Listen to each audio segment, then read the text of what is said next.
Hola, buenas tardes. El día de hoy les vamos a presentar el método Croston para la demanda errática. Mi grupo está conformado por Isabela González, Farid García y Gabriel Jaramillo.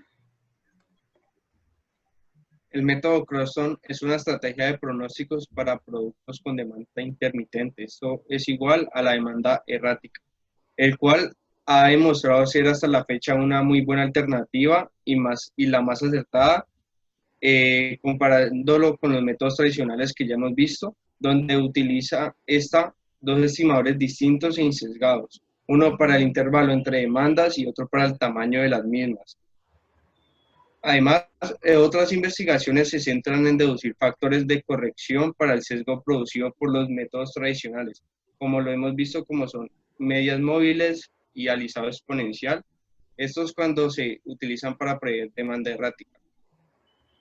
Una de las características particulares de este método que se puede nombrar por sus iniciales CRO, es el resultado expresado en términos de tasa, que es igual a la razón, que es igual a la demanda sobre periodo. ¿Cuándo lo podemos utilizar? Este método es aplicado a ítems que se presentan cuando un comportamiento es errático en su demanda. Como ya sabemos, se puede utilizar, la demanda errática es cuando su CDB es mayor a 1. Por otro lado, solo se puede añadir un método Croston a un modelo de previsión si los valores que faltan en los datos históricos se sustituyen por cero. ¿Para qué sirve este método? Bueno, este algoritmo puede utilizarse para predecir la demanda de productos como la demanda errática, ya que esta causa un gran número de valores cero en la serie cronológica. Esto al definir cómo el sistema debería tratar los valores que no son cero al calcular una predicción. Con este se puede controlar las distorsiones que los valores cero pueden causar en el cálculo. Entonces, la forma de cálculo. Esencialmente, el método Croston divide los eventos de la demanda errática en dos. Primero, se pronostica la probabilidad de que ocurra o no una demanda en el periodo siguiente. Y de acuerdo con las observaciones anteriores, esto corresponde a estimar el número de periodos entre ocurrencias de demandas mayores que cero. Seguidamente, se pronostica el posible tamaño de la demanda de acuerdo con las observaciones anteriores, sin tener en cuenta las demandas iguales a cero. La demanda puede presentarse alta en algunos periodos, seguida de periodos con demandas iguales a cero, y un ejemplo de esto suele ser cuando se tiene una gran cantidad de clientes que realizan el pedido periódicamente, puede ser mensual, trimestral, etcétera, y vemos como no se realizan periodos durante esos lapsos de tiempo en el que se vuelve a hacer el pedido, y en estos casos tendríamos una demanda igual a cero. Entonces, las variables que utilizamos para el desarrollo de las fórmulas empiezan con xt, que va a ser la demanda observada en el periodo t. Luego vamos a tener yt, que va a ser nuestra variable binaria, que presenta dos opciones. Se va a colocar un 1 si la demanda ocurre mayor que 0 en un periodo t, pero se va a colocar igual que 0 si es el caso contrario. Esta variable nos va a servir para determinar el tamaño de la demanda ocurrida en el periodo t, que se representa con la variable z en el periodo t. Luego vamos a tener el número de periodos transcurridos desde la última demanda de mayor valor que 0 hasta un periodo t. Luego vamos a tener el estimador de este valor, que va a ser el valor estimado de n al final del periodo t. Y por último vamos a tener nuestra variable z, que va a ser el valor estimado de z al final del periodo t. Entonces, luego tenemos el valor de alfa, que es un parámetro de atenuación o suavización, que va a ser un valor entre 0 y 1, y pues este se recomienda que sea entre 0,1 o 0,2. Y por último, vamos a tener nuestro estimador xt, que va a ser el valor del pronóstico de la demanda promedio en ese periodo t. Ya para el desarrollo de las ecuaciones se presenta el siguiente diagrama de flujo, en el que inicialmente se va a tener la decisión de que si la demanda es mayor a 0 o no. En el caso de que la demanda sea mayor a 0, al final de cada periodo pues se va a verificar esto y se va a proceder a despejar las siguientes ecuaciones, que en primer lugar vamos a tener el valor de n, que como ya les expliqué anteriormente, este es para los periodos transcurridos desde la última demanda mayor, en el cual se va a tener el estimador del pronóstico anterior más el alfa, que ya lo debemos tener elegido, y de este valor se va a multiplicar por la demanda menos la demanda anterior. Y lo mismo vamos a realizar para el cálculo de Z, que va a ser igual al estimado del periodo anterior más alfa por el valor de la demanda observada menos el valor estimado en el periodo anterior. Y por último, ya vamos a hallar nuestro estimador de la demanda promedio, que va a ser el valor de Z dividido el valor de T. Por otra parte, el segundo camino de nuestro diagrama de flujo nos indica si la demanda es igual a 0, entonces se va a proceder de la siguiente manera, en la cual primero no se va a actualizar el estimador del tamaño de la demanda y tampoco se actualiza el estimador de n, o sea que se va a dejar de la siguiente manera, que es lo que ven en las dos fórmulas. El valor de estimador de n en el periodo t va a ser igual al estimador del periodo anterior. Y en el caso de z, pues va a ser el valor del estimador anterior. Y vamos a tener en cuenta que si no ocurre una demanda alguna, este constador se va a incrementar en 1. No reinicia su valor de 0, puesto que el mínimo de periodos entre las demandas mayores que 0 puede ocurrir es 1. Y cuando ocurren dos demandas positivas, que eso es lo que vamos a ver más adelante, y vamos a tener en cuenta de que se van a necesitar unos valores de inicio de n y de z que se van a explicar más adelante. Y por último, tenemos el modelo de corrección SBA. Entonces, si bien el método Croston es ampliamente utilizado en la previsión de la demanda intermitente, estudios posteriores identificaron que este tiene cierto desvío positivo en la estimación de la demanda. Y fue aquí donde Sintetos y Boylan aplicaron una nueva fórmula o una corrección a la que ya se tenía estimada, del cual vemos cómo se obtienen valores satisfactorios de una forma significativa.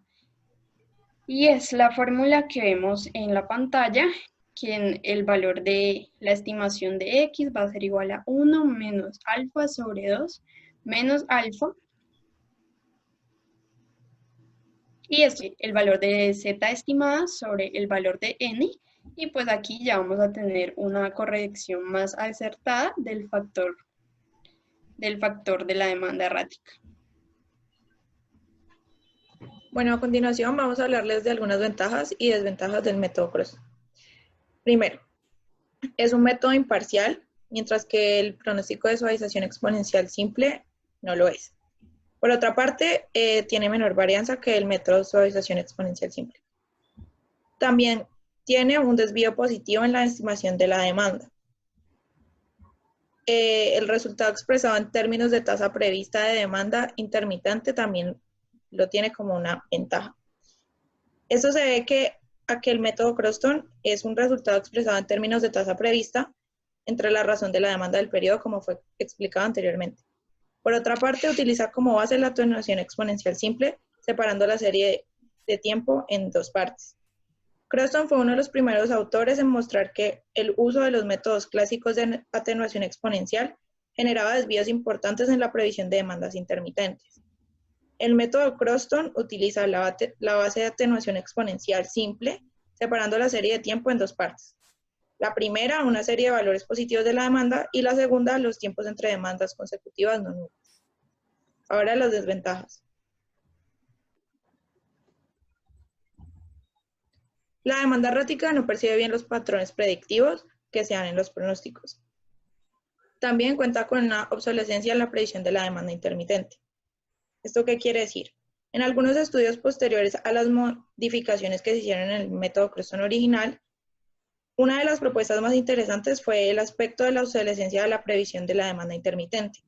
Este fue denominado modelo TSB, que propone que la previsión para el periodo, como la multiplicación del resultado de la atenuación exponencial de las demandas positivas por la probabilidad de no tener demanda nula en ese periodo.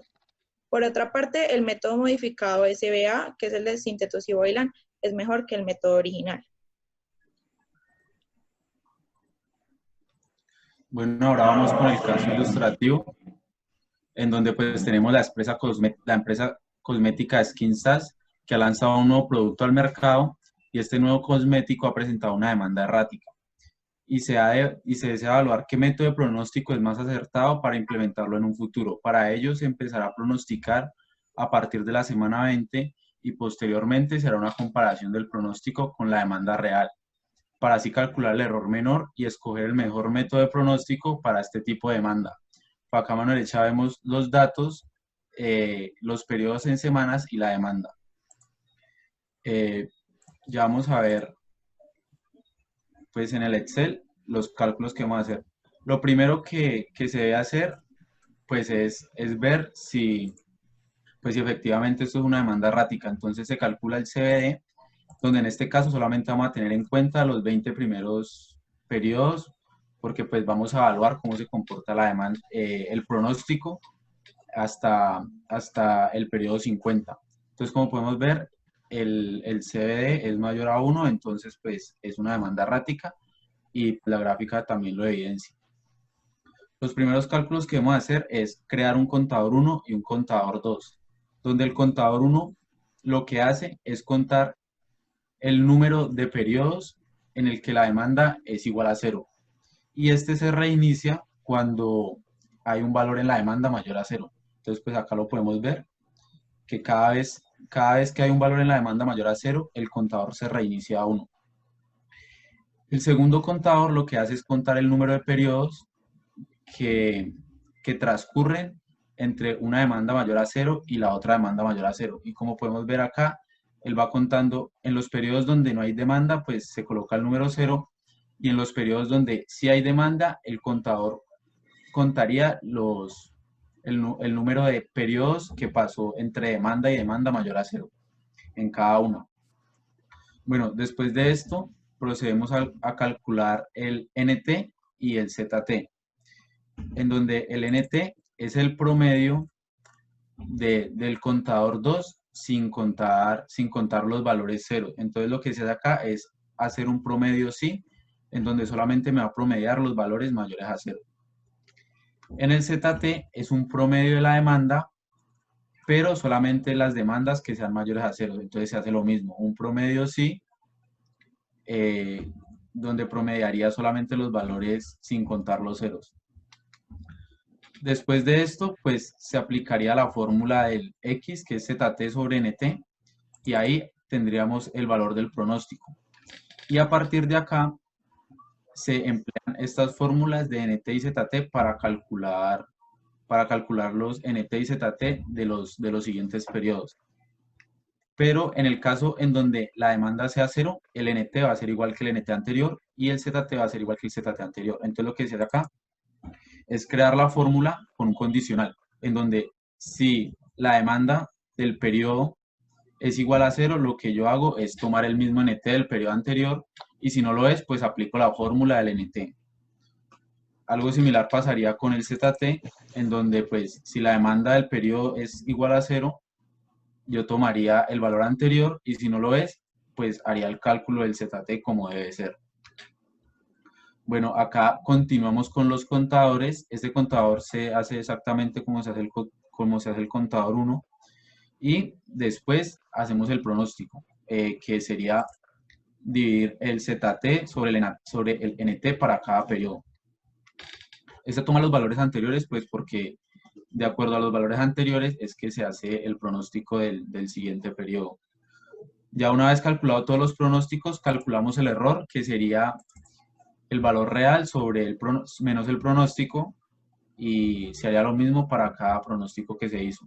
Se saca también el error absoluto y el error al cuadrado con el fin de encontrar el error con menor, o sea, el menor error para definir cuál es el mejor pronóstico.